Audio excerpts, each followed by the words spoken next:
আফগানিস্তানের যুবদের সাথে 2-2 সিরিজটা টাই করেছে বাংলাদেশ দল, এবং আজিজুল হক তামিম যিনি ক্যাপ্টেন শেষ ম্যাচটাতে সেঞ্চুরি করেছেন। বাংলাদেশ যথেষ্ট সেলিব্রেট করেছে। 2-2 যে সিরিজটা সমতায় ফিরল, সেটাতে বাংলাদেশ পেলো বেশি না হারালো বেশি, কোনটা মনে করেন? অন্তত এই ম্যাচ বিবেচনায় কিন্তু আসলে খুব বেশি উচ্ছ্বসিত হওয়ার সুযোগ নেই। আপনি আজিজুল হক তামিমের সেঞ্চুরি বাদে আর কারোর কিন্তু সিগনিফিকেন্ট কোনো ইনিংস নেই। মানে বল হাতেও কেউ 3-4 উইকেট করে পাননি, বা ব্যাট হাতেও এই 27-23 রানের ইনিংস আছে রিজান বা দেবাশিসদের কাছ থেকে বা ফরিদদের কাছ থেকে।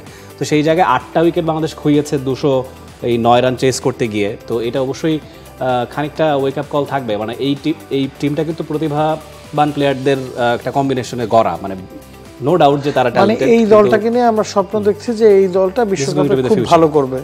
অ্যাবসলিউটলি। সেই জায়গায় আজিজুল হাকিম তামিম তিনি একজন ক্লাস ব্যাটার, তিনি প্রমাণ করেছেন ঘরোয়া লিগেও তিনি ভালো খেলেছেন, সেঞ্চুরি পেয়েছেন। এর বাইরে আর কোনো প্রাপ্তি কিন্তু আসলে নেই এই ম্যাচটা অন্তত।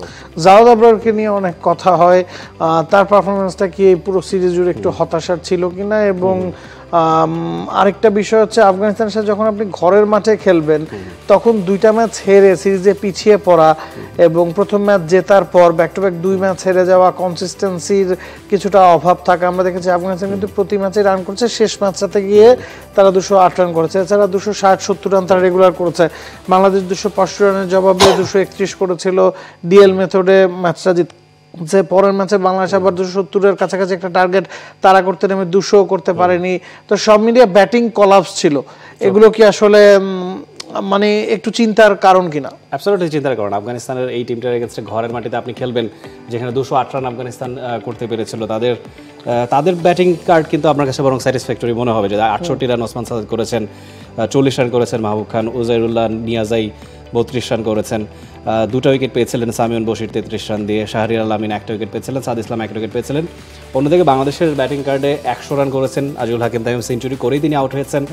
এর বাইরে রিজান হোসেন আর ফরিদ হাসান 23 রান 57 রানের ইনিংস, এর বাইরে সিগনিফিকেন্ট কিছু নেই। এবং আপনি যখন বলছিলেন জাওয়াদ আবরারের কথা, প্রডিউসার যিনি খেলাগুলো কভার করে এসছেন রাজশাহী থেকে, তিনি কিন্তু যথেষ্ট হতাশা প্রকাশ করেছেন। তিনি একদম মাঠ থেকে দেখেছেন। তো অবশ্যই মানে জাওয়াদ আবরারকে আমরা ডিপিএলে যে রোলে দেখেছি, যেভাবে করে ব্যাটিং করেছেন, কয়েকটা ইনিংস খুব ইমপ্রেসিভ ছিল। সেখান থেকে মনে হচ্ছিল যে একটা সুযোগ সে পেয়েছে আফগানিস্তানের বিপক্ষে সে ভালো করবে বা ঠিকঠাক প্রিপারেশন নিয়ে ওয়ার্ল্ড কাপ খেলতে যাবে। সেখানে এই ধরনের হতাশাজনক পারফরমেন্স, এবং এই ম্যাচটাই সে খেলেওনি।